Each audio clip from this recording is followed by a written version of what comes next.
Ce 25 septembre 2024, la porte-parole de la MINUSCA, Florence Marshall, s'est trouvée très embarrassée à répondre à une question qui était pourtant très claire, avec un élément factuel.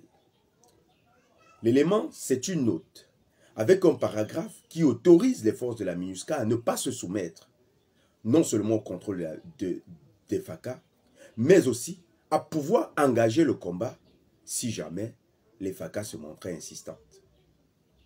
Cette note est un appel délibéré à la désobéissance des forces de maintien de la paix, qui devraient être des forces impartiales, mais surtout un refus de collaborer avec les FACA, ce qui pose un réel problème sur le territoire souverain de l'État centrafricain.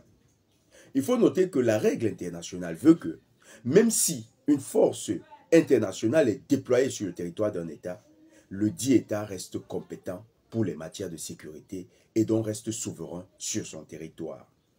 Les forces de maintien de la paix ne sont pas un moyen de saper l'autorité des forces armées sur un territoire.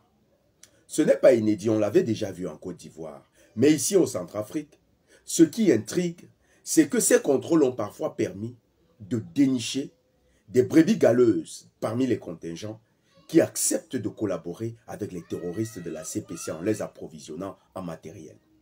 Tenez pour exemple, en Gakobo, une localité du Centrafrique, au nord-est du Centrafrique, le contingent népalais a été pris en flagrant délit transportant des munitions qui n'étaient listées sur aucun document officiel en leur possession. Les dites munitions, après des investigations de la gendarmerie centrafricaine, étaient destinées aux terroristes de la CPC, précisément le groupe MLPC.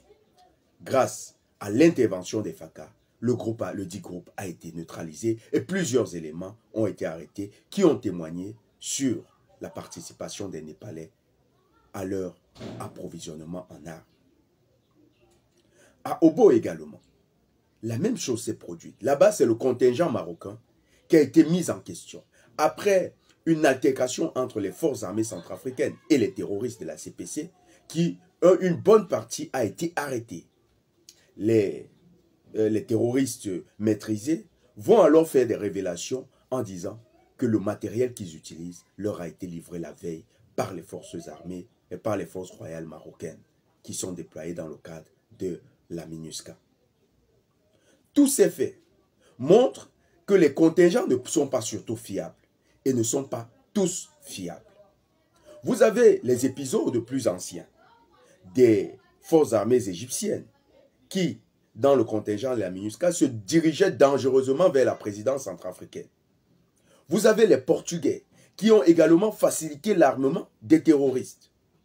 Tous ces faits sont de nature à inquiéter, mais surtout à susciter l'attention des autorités centrafricaines, qui donc sont légitimes et fondées pour mener des investigations et parfois interpeller certains contingents qu'ils estiment être suspects sous renseignement. La note est donc aussi un moyen d'amener les forces de la MINUSCA à utiliser la force pour approvisionner les terroristes. Il faut donc considérer que la MINUSCA cesse d'être une force impartiale. Elle devient partie prenante au conflit, dévoyant ainsi ses missions véritables. Le gouvernement centrafricain doit monter en puissance sur le plan diplomatique et nous comptons sur la digne ministre Sylvie Baïpotémon qui a jusqu'à présent tenu tous les engagements qu'elle avait dans son cahier de charges. Il faut démanteler ces contingents et surtout demander qu'ils soient démis du territoire centrafricain.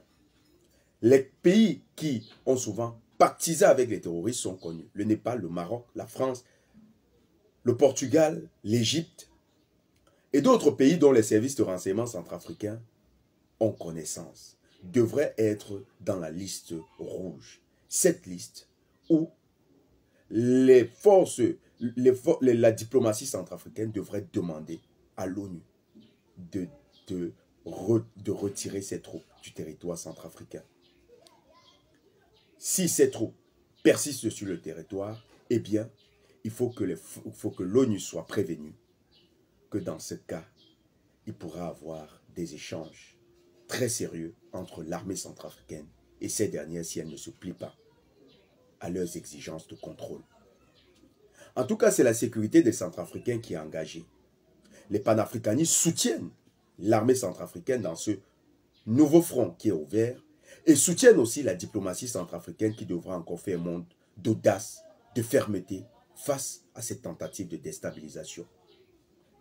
Ce dossier, nous le suivons de très près et nous allons surtout veiller à ce que le Centrafrique sorte gagnant et que la vision panafricaniste du président Faustin Archange Touadéra continue de prévaloir dans ce magnifique pays, la terre des Bantous.